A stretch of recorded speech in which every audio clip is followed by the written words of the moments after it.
আজকে আমরা একটি সার্কিট দেখব, যেই সার্কিটটা আসলে কিছু জায়গায় দরকার পড়ে।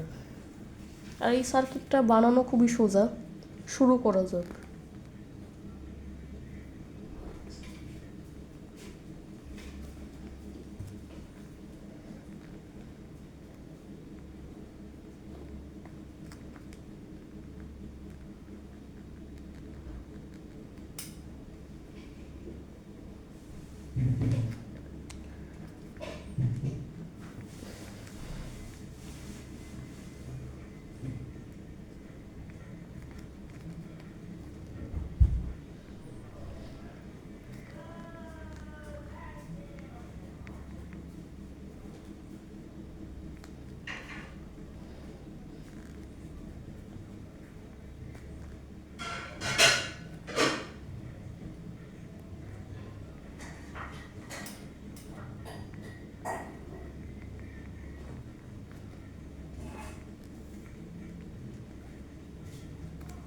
সো এটি হচ্ছে সার্কিটটি। আমরা সার্কিটটাতে কি কি আছে সেটা দেখিনি। Q1 মানে হচ্ছে ট্রানজিস্টর,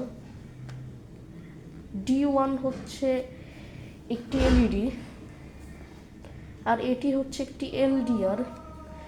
LDR মানে হচ্ছে লাইট ডিপেন্ডেন্ট রেজিস্টর, আর এটি একটি নর্মাল রেজিস্টর 10 কিলো ওহম। তো এই সার্কিটটি কাজ করে কি করে? ট্রানজিস্টরের কালেক্টর পিন একটি এলইডির নেগেটিভের সাথে কানেক্টেড এবং এলইডির পজিটিভ সরাসরি পাওয়ার সাপ্লাইয়ের সাথে সংযুক্ত। এবং ট্রানজিস্টরের যেই বেস পিন বা এই যে মাঝখানের পিনটি, এটির একদিকে একটি রেজিস্টর লাগানো আছে, যেই রেজিস্টরটির একটি প্রান্ত নেগেটিভে গেছে এবং আরেক প্রান্তে একটি LDR লাগানো আছে বা লাইট ডিপেন্ডেন্ট রেজিস্টর। আর এই LDR এর আরেকটা প্রান্ত সাপ্লাইয়ের পজিটিভে গেছে। তো নর্মালি এই LDR এ যখন কোনো আলো পড়বে না,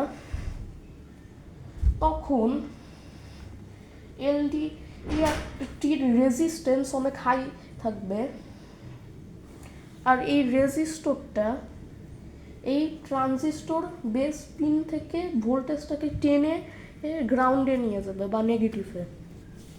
সো ট্রানজিস্টরটি অফ থাকবে, তো এলইডিটিও অফ থাকবে। কিন্তু যখন LDRটির উপরে আলো পড়বে, তখন LDRটির রেজিস্ট্যান্স কমে যাবে। কমে গেলে তখন LDRটি বিদ্যুৎ ট্রানজিস্টরের বেসে যেতে দিবে, আর যখন এটি যেতে দিবে তখন এই LDR এর কারেন্ট এই রেজিস্টরের কারেন্টের চেয়ে বেশি হয়ে যাবে। আর LDRটি যখন ট্রানজিস্টরের বেস পিনটাকে পজিটিভে টানবে, তার মানে ট্রানজিস্টরটি অন হয়ে যাবে, এবং ট্রানজিস্টরটি অন হয়ে গেলে এলইডিটিও অন হয়ে যাবে। এই সার্কিটটা বানানো সোজা। এই সার্কিটে বেশি জিনিস লাগবে না। যদি কোনো প্রশ্ন থাকে কমেন্টে বলবেন কিন্তু।